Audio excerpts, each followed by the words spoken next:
Good. Okay. Okay, I think we can start. We can start. Okay. All right. So I'll introduce myself. I'm Gisele Stolz. I'm the Senior Director of Entrepreneurship Programs. I wear different hats at Mason. So but I guess here today I'm mostly as my responsibilities as the director of the iCore program. It's pronounced core, not corpse. All right. There's no E at the end. So it's iCore is the National Science Foundation funded program, and it's there to assist faculty and researchers to take their research to market. So that's the primary function of the iCore program. So I was also chatting with Yen and Bobby before, and they were a lot more excited to talk about that than about the iCore program. Is I'm also the director of the MIX, which is a Mason Innovation Exchange in Horizon Hall. So just please come and visit us there. So now I guess Bobby is going to make some drones and fly them around campus. So hopefully not. And then I'm the PI for two other programs. One of them is the CCI internship program, where we place students with tech startups in the region, and then about 75% of them get a job from their host companies. And then the other one is a CCI accelerator program, where we help PIs from across the Commonwealth that take, again, always the same mission to take their research to market. So that's launching just in a few weeks from now. So last year we ran, last year Mason became members of a new hub, the Mid-South Hub, led by Vanderbilt, and we're starting to run programs throughout the summer. We started last summer, and every 2 months we run regional programs, and last year we ran a pilot program with where we had our 4 guinea pigs who are very accepted to be here today to talk about the immersive iCore cohort that we did at the same time as the Quantum World Congress. And so this is primarily what we're going to talk about today. And then I'd like all 4 panelists to just share a little bit that experience. So we're going to run it again this year because it was such a success last year, but we're going to do things a little bit differently. So I think I'd first like to all the panelists here to explain who they are, and then share a little bit their experience about participating as in the pilot program that we ran with our hub leader, Vanderbilt University, as the instructors. So we're going to do this differently this year. So John, do you want to start? Yeah, sure. Hi, everyone. My name is John Hummel. It's my 4th year here at Mason. I'm a PhD student who primarily works over in the Krasno Institute, which normally works on neuroscience. So my PI has been sticking me with electrodes. I'm used to being a guinea pig. But yeah, I'm working on a voltage sensing device, or excuse me, a voltage sensing dye that can hopefully help map neuronal activity in the brain. That has been my primary area of study here at Mason.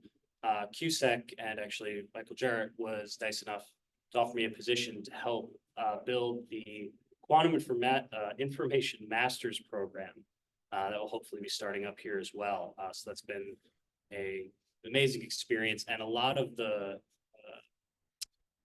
information, the training I received from iCore has really funneled into that area in terms of how to best gauge the industry needs and how we can help build a robust education experience for people to enter such a dynamic workforce as you've heard today, and I'm sure have heard in the past about. Thank you. Yeah. So Yen. Hi everyone, my name is Yen Bams. It's my first year as a postdoc in Dr. Patrick Flora, so we probably know Patrick by now. So my research focused on using optical and optical spectroscopy to study quantum materials.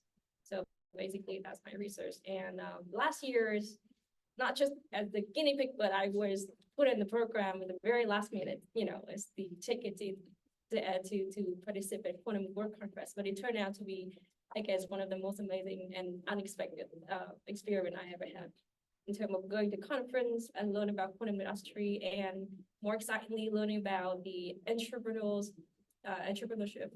through the iCore program. So I joined up with John and Laura in a team. We kind of investigate the market and customer about what they think about our master degree in quantum computing, right? Something like that. Yeah, so throughout the exercise, actually, I gained more for myself than for the program, for the product we're trying to developing. But I'm happy to share with you about my experience later on in the conversation. Bobby. Oh, hello. I'm Bobby, I suppose. I'm a first year PhD student and I'm studying computer science.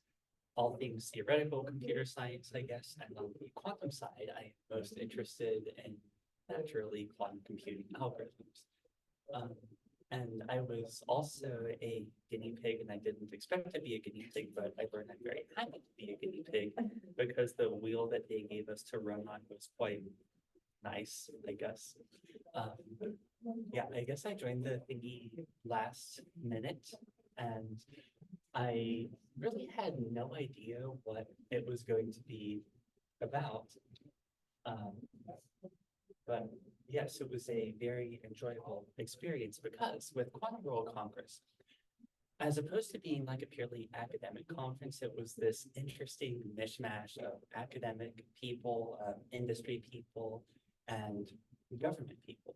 So it was fascinating to see the similarities and also the fundamental differences and how exactly people on all three of the sides tended to approach things. And that's in fact what I think makes a conference like that rather valuable, because with something that is super new, like a lot of the QIS, I guess, stuff there isn't always, and I guess, sorry, we'll probably touch more on this later, but there isn't always an accurate understanding on the non-academic side of what is and what isn't possible. So that's why it's so helpful for people from all areas to kind of figure out what can and can't be done. Thank you. All right, Laura. So my name is Laura Atkinson. I'm actually coming in as a first year PhD physics student. My concentration right now is on identity and belonging in physics, but I'm coming at this from 22 years of K-12 education. So I've been a high school teacher for 22 years.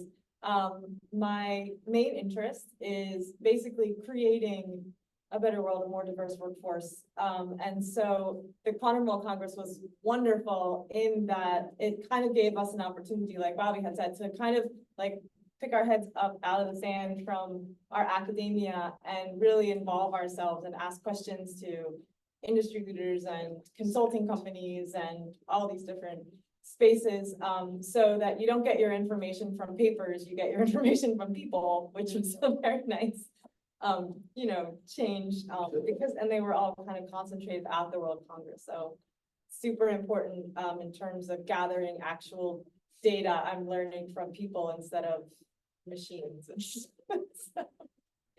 So if you had to say, I mean, and whoever wants to answer that, and then you can take a turn. So what would be the key takeaway that you would say from attending the ICOR program, the immersive ICOR program at the Quantum World Congress? The key takeaways. Who wants to start? Oh, anyone can start. Okay, so Bobby, you raised your hand. you raise your hand first, right? So you go first. Yeah, so for me, in terms of, I suppose, the first key takeaway that pops out whenever I think about the ICOR is the sort of confidence that I ended up walking away from, which was really a big surprise to me, in terms of the ICOR program really laid out a procedure in terms of talking to people and in terms of really the interview process that gave me a skill to bring to a lot of other facets of my of both branches of the research, with the laboratory experiments as well as the more educational side of the research. With the interview process they laid out, it became very clear about, don't ask for dreams, don't ask for them to make up the answer, ask for what needs to be dealt with, and then how can you address what needs to be dealt with. And I was a little surprised about how much confidence that gave me to come into meetings, whether it be my research group, somebody we were looking to buy an experiment apart from, somebody we were looking to interview about master's program, and that preparedness and readiness, that helped a lot. I guess that's one big key thing, but. Sure, I can follow up with Joe. Yeah, sure. Yeah, go ahead. So yeah, I think I share the same experience and feel with that John. So the I-Core programs, I guess, basically is prepare the researcher, faculty, student with the entrepreneurship, right? You have a product idea or technology ready for a startup, bring it to the market, but you don't familiar with how the business works, like how the business talks. So the I-Core program kind of prepare you for that, the mindset, the tool, and The vocabulary also. the vocabulary as well.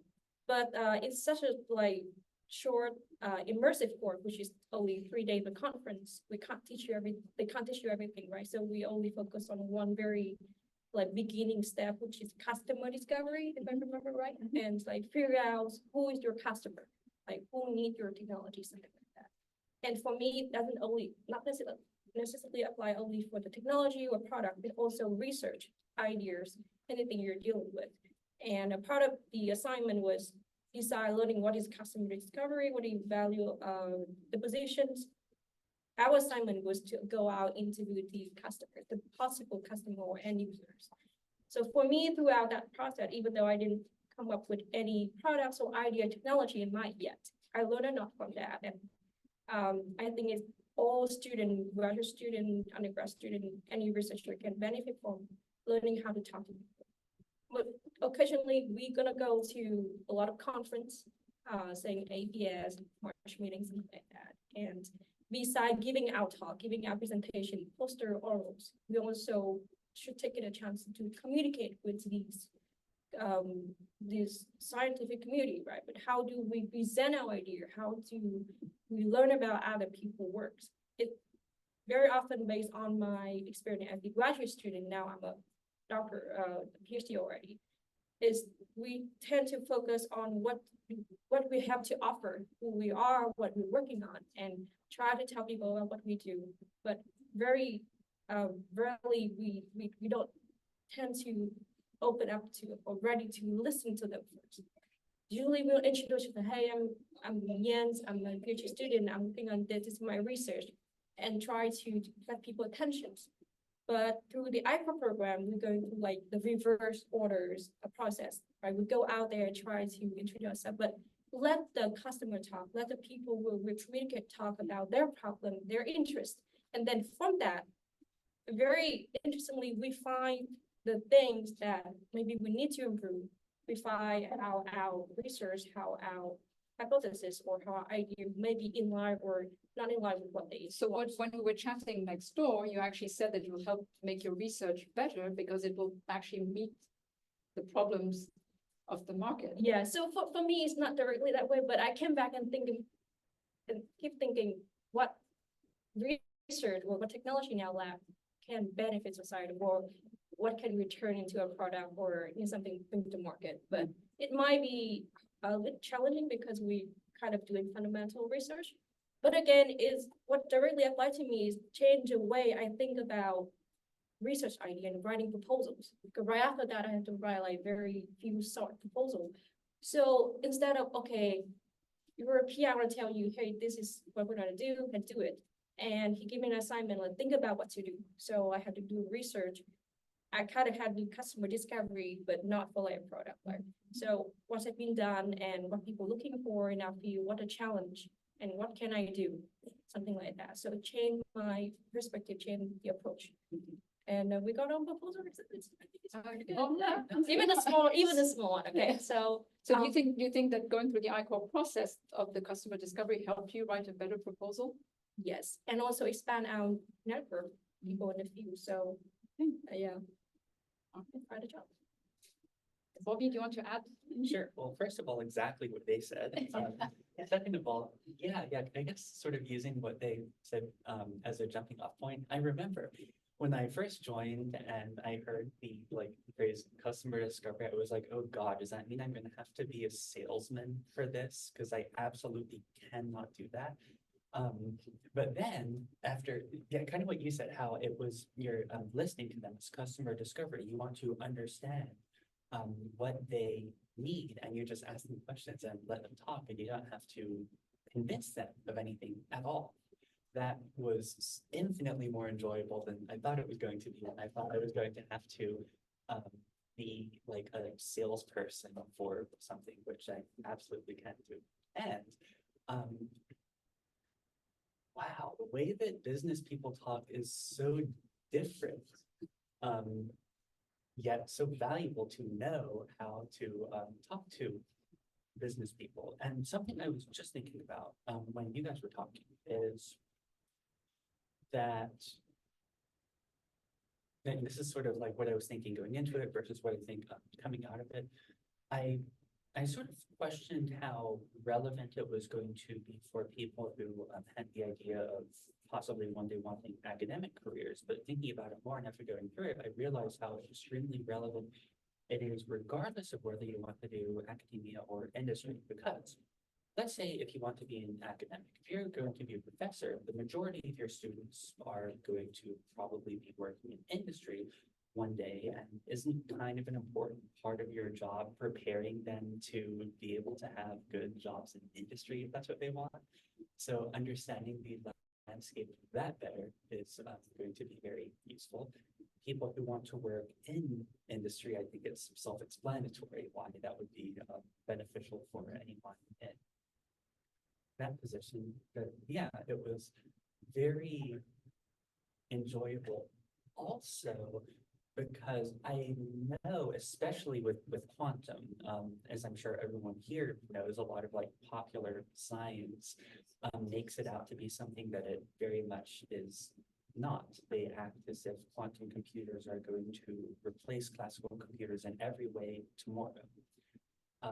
So it was nice getting to see what misunderstandings and misconceptions that other people had, and just the idea that, as I said before, people on the academic side versus people on the industry side getting to interact, and people on the academic side understand what exactly the needs are. And like you said, it helps with writing better proposals because that's usually what we're for. And people on the industry side having really strong grasp of what is actually going to be possible in the near term, and they're getting it from actual nerds instead of from top science. So yeah. So Laura. Yeah, ditto to everything. But just to kind of piggyback on something that John said about approaching with confidence to these partnerships. I think that's what it enables, because you get the state of the union because you're forced to go and just talk to people, which is fantastic. And then you kind of understand where your work or where quantum science can fit into the needs. And then you approach it with, I think, much more confidence and with much more urgency too. So now when you present yourself, present your idea, you know, and you're assured that like, this is important. This is where everything can come together. And so I think just that alone, between just motivation to continue as confidence to approach this issue with, were two big things that I took away. Okay, thank you. All right. So we'll start with you this time. Well, I mean, did any of this impact the research that you're doing? This is all, I mean, here, you know, you talked about building confidence and all that, but then concretely, does this impact your research and how you're approaching your research? So my research is pretty much on like identity and belonging. And so I was kind of listening for, you know, DEI plans of these companies and diversification of the field with ideas. I think will be a definite, it's a time to establish norms that will hopefully enable a greater quantum world and everything. So yeah, I think from what I heard from companies, some was it was encouraging, some was disappointing in terms of the speed at which they perceive this, how fast the quantum world is moving. It's making them go to these knee-jerk reactions of not giving the time to diversifying efforts and being like internal in terms of professional development and workforce development. instead of trying to look and see like, where can we kind of involve everybody? So yes, that definitely has, made my mind like think a little bit bigger in terms of, okay, we're telling these, K-12, K-20 students, this is important, but it gave me a little bit more of a motivation to do it, yeah. So Bobby, I know you're only a first year student, but did going through the ICOR program and the whole process also modify your way you're going to approach your research or think, or try and find applications of your research to society? Yes, it absolutely did. And as she was answering your question, I was thinking about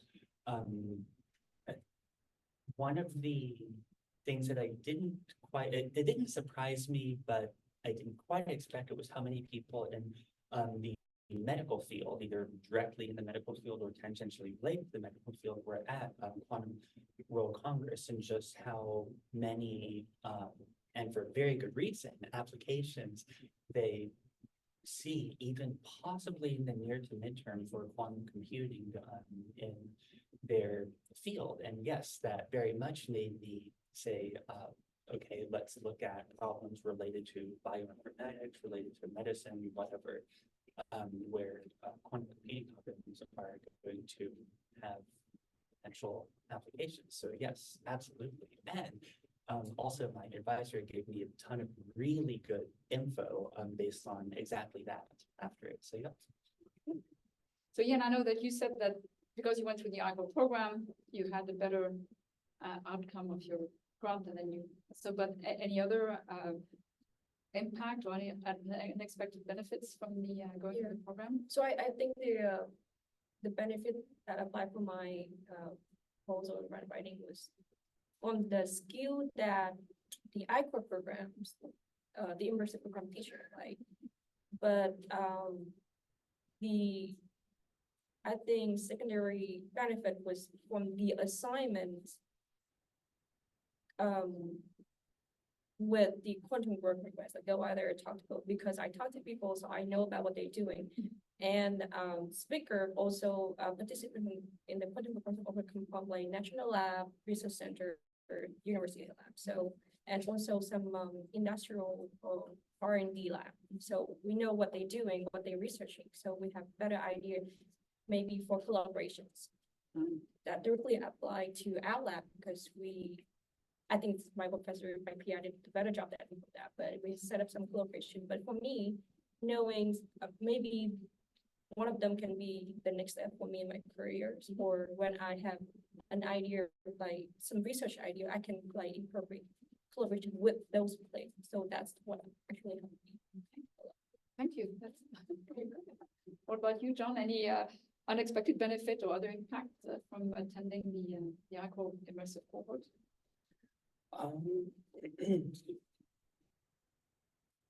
Yeah, in terms of the unexpected benefit, I mean, to walk through the process a little bit, when we first were introduced to a lot of the vocabulary on that first day, we were told, think of customer discovery, think of the hypothesis you would test with these questions, things of that nature, and then sort of sent out and told to, okay, do your interviews, come back. And it was that process, which first of all, when put into that context, I deer in the headlights for a split second, but I think it was very good in terms of how to introduce the method and introduce the process, because we go out, we perform these interviews, and we come back, and then we break down, okay, where was your process a little just a little off? Like, maybe try this question instead of that question, word this question differently. This question is a little far off from your hypothesis, so maybe we cut that one and we can introduce a new one. And that skill set being brought over to not only my experimental work, my educational work as well, was, I mean, it's really been invaluable. I mean, I had a meeting last week. We need to find a new detector, and it's up to me for my group to find it. And that is the process I went through. Now, I didn't have the opportunity to interview twice with this individual, but sort of the whole process of, okay, hypothesis, what am I trying to do? Let me go through the questions, let me review and come back. And it's just been something I bookmark in my brain for to use probably for. Okay, good. So, we're going to run this cohort, immersive cohort again in September when there's the next Quantum World Congress. So we're going to do things differently. The Mason program is more academic, so we do more teaching as well. So there's more class hours so that you actually learn some of the fundamentals. But if you had to make more suggestions, you know, you're talking to me here, so you can just, whatever suggestion you, I'll try to incorporate. So if you had to make some suggestion of how we could better prepare, of why people should attend, what would you say? So we'll start, how about Yen, you start this time. I think suggestions probably based on my experience. Like, I think that if we are given a little bit more time ahead, prepare for the class and know what we're expecting, right? So we'll better prepare. So I think going through the online materials before the training actually have on ground, really have like So Mason, familiarize with this is the way Mason does it. Oh, that's great. Yeah. And then for the student, I think, while not just that it's not harmful at all, but really benefit you sometimes. Step away from your lab, step away from your research, learn something completely new.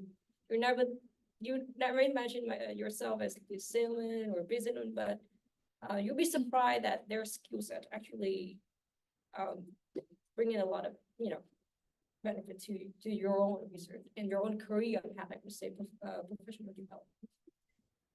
Bobby, what would you say we should, what should we do to improve? And then secondly, you know, what would you tell potential future attendees of the program? It's funny that the thing she said is exactly what we talked about like a couple of months ago, right? So yeah, just to kind of rehash that, because of course I don't have the original thoughts right now. Yes, more preparation beforehand, whether it's kind of a syllabus with a few course materials or whatever you want to call them that are available beforehand. And also during the class, I have an idea. That I just thought of. Perfect original thought. So how about like if there would be sort of a role play of me being the interviewer, you being the interviewee, and the other way around, because it's a lot scarier when there's an actual business person in front of you and you don't know what they're going to do. But a nice researcher in a nice classroom who wants to play that role, it's a lot less daunting, you know? Like, So yeah. interview. Yeah, yes, exactly. A mock interview, but yeah, that's the main thing I can think of is more preparation both beforehand and in the classroom, because especially when there's something that's completely new, if it's someone's first time ever joining something like this, like I think you said, yeah, when you hear the terms like customer discovery, it's okay, what exactly does that entail? And I don't know about you, but the first time I tried to talk to them, they probably thought I was crazier than I actually am. But yeah, but after learning a little bit more and getting some feedback, it was a lot easier to sort of interact with them in a mutually beneficial way. So yeah. So Bobby is so enthusiastic about the AI core program that he wants to do the AI cohort that's starting in a few weeks. He wants to do the July cohort, which is a regular one, and he wants to do the immersive one in quantum, so 3 times this year. So I'm not sure that I'm not sure your professor is going to agree to all three of them, but anyway. So Laura, what would you say? I mean, what could we be doing better, and then what are some of the key? I think I came into it with so little knowledge again, so a little bit of prep would be nice. But then I think maybe giving intentional time for like us to get to know each other a little bit. It was accidentally wonderful that how it all turned out. And so because I didn't know you guys at all. And so you know, it was nice over the conference time to get to know their interests, their skills, their strengths, their fears, their goals, and everything, so that I don't know, in meeting new people, there's always a curve. And so maybe to help facilitate that a little bit, the cohort. Okay. All right, well, we'll bear that in mind. Interesting that yesterday, so I was at the CCI conference in Richmond. And then, so we're starting a new cyber accelerator program, and then 5 out of the 8 attendees were at the same conference. So I introduced them all to each other for that purpose. So actually, you have absolutely correct. It does help. So John, what would you say? What could we be doing better? And then what are some unexpected? I mean, I think yes. What could we be doing better? So for the improvements, I mean, Laura kind of nailed the head for me. The teamwork, which I know can be difficult, we all sort of came in with different projects, and Laura, Yen, and I sort of coalesced into one, or with one project goal in mind, excuse me. But and while the cohort by no means was trying to separate anybody, but I think the encouragement of that of the teamwork and the interplay between participants, I think would be very good. I mean, there were many times, actually with each one of you walking around the conference where just casual conversation brought us to, oh, you might want to talk to that person on the second floor, or, oh, I wouldn't go with that question with this person because it's not going to land well. They're a bit off-putting or something of that nature. But it was just a nice, I think pushing that sort of camaraderie would be excellent use of time. So here we're trying to encourage more faculty and researchers to apply. So if you had to say one key selling point of why you should attend such a conference, what would it be, the key selling point? So anybody can answer that in whatever order you want. I'm sorry, why to attend? Why attend the ICOR program, and why attend the immersive quantum cohort or the AI quantum cohort if you want to join Bobby? Well, I'll start. Okay. I think for one thing, I mean, from what Bobby's been saying, kind of it really does train you to talk to people in spheres that you do not ever interact with, and forces you to listen in different ways rather than learning from them, like content wise or resource wise, it's a different kind of listening. And so I always love being put into like completely different communities and just kind of figuring out and getting new ideas and imaginings and all these things, and which is, I think, critical for as you develop your ideas for the quantum industry businesses or anything like that. It's critical. Anybody else? Key selling point. Yeah, to sort of, I suppose, piggyback off that. I mean, just a different way of thinking for me came out of ICOR, in terms of really more on the education side. I mean, I never thought of who the customer was for education. I mean, of course, it's the student. They're the one paying the money. And when you really think about it, it's like, okay, well, no, you're sure in a way, but you really need to structure it for a company to be appealing, or for a student to be appealing to a company. So maybe the company is, and so that just this whole reframe of thinking on something that maybe you thought was very cut and clear, I think is a fantastic asset for this program. Okay. Yeah. Yeah, I completely agree with all like communication skill. Go down to interviewing people and bring in different perspective on whatever you're doing. I believe you have. So, yes, I would say I'll piggyback also, but I think you're already carrying him. I don't want to make you carry me too. So you're welcome. So, the cool thing about it, and I know that this is the case for anything, but especially for quantum, last year with how new, relatively speaking, as far as research fields go, a lot of things in quantum is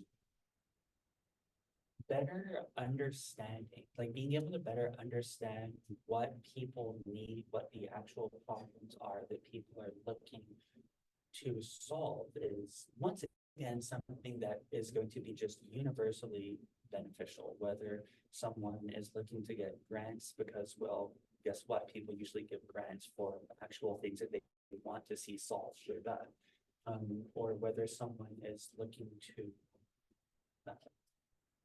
again, bring something to market, kind of what core is actually about. Well, how else are you going to do it if you cannot identify concretely something that needs doing, where they the scary business people help you understand exactly what needs doing. And you're like, oh yeah, me being on the academic side, I know exactly how to do that and make it practical, and we can be partners. So yeah, that sort of thing is again universally beneficial regardless of what end you're on, whether you're in the academic hypersphere, I guess, or the business normal sphere. So okay, should I open the floor to some questions now? So if there are any questions, and then I have some more, if there are any questions from the audience or from anybody here, from any of the faculty or anybody? Good. So how much more time do we have? We're right on time. We're right on time, okay. But I just wondering, can you provide more information about this year's? Yes. course? Yeah. So it's going to be again during the World Quantum Congress. I have a few flyers here. So I think this year is we're going to start on the Quantum Congress is on the I think 9th, 10th, and 11th of March, and so we'll have a pre-session a week before, so to get into exactly what you mentioned to help the participants better prepare, and then to explain what the whole business model canvas is about, because again, it's an entrepreneurial term, and then it's just to help train you to just think in a more structured way about your business idea. And then there are 5 sessions in total. So a pre-session, 2 sessions during the program itself, and then 2 afterwards to just continue learning about what you did. And then the instructor, her name this year is going to be one of my instructors. Her name is Julie Collins. She is one of the top 3 I-Core instructors nationwide. She's in the top 2, so she's very, very good. And she's going to be here in person. And again, it's going to be done the Mason way and not the Vanderbilt way, meaning there's going to be more training, and more business concepts are going to be focused on a little bit more than the way that Vanderbilt does. So, and we're starting to take applications, and we're going to limit it to because we only have 1 instructor, to just 12 teams this year. So last year we ran the pilot with 4, but this year we're going to expand it with 12 teams. Great. And if you're admitted, you'll be free, right? If you're admitted, you're free, and then Mason will cover your admissions cost to the World Quantum Congress, which is pretty expensive. It's like $600 for us. So we will cover that. Right. Okay. And this will count as a regional cohort, meaning that if you want to apply to national I-Core cohort, then this qualifies so that you will have done your 20 customer interviews minimum, and then we can push you and approve your application to submit your application for the national I-Core cohort, where you get a $50,000 grant to do even more customer discovery. So $50,000 is not bad. And by the way, if you go through the I-Core cohort, you multiply your chances by 4 of getting additional grants. So yeah, you actually validated what I'm. Yeah. The money roll. Yeah, you get the money rolling. Yeah, so it's just like the first step of going through the first hoop, and this is the first hoop to big bucks. All right. Okay. So I'm here if you want to ask any questions, but otherwise come and find me at the mix, which is. Oh, I need to smile. Okay. All right. All right. Thank you.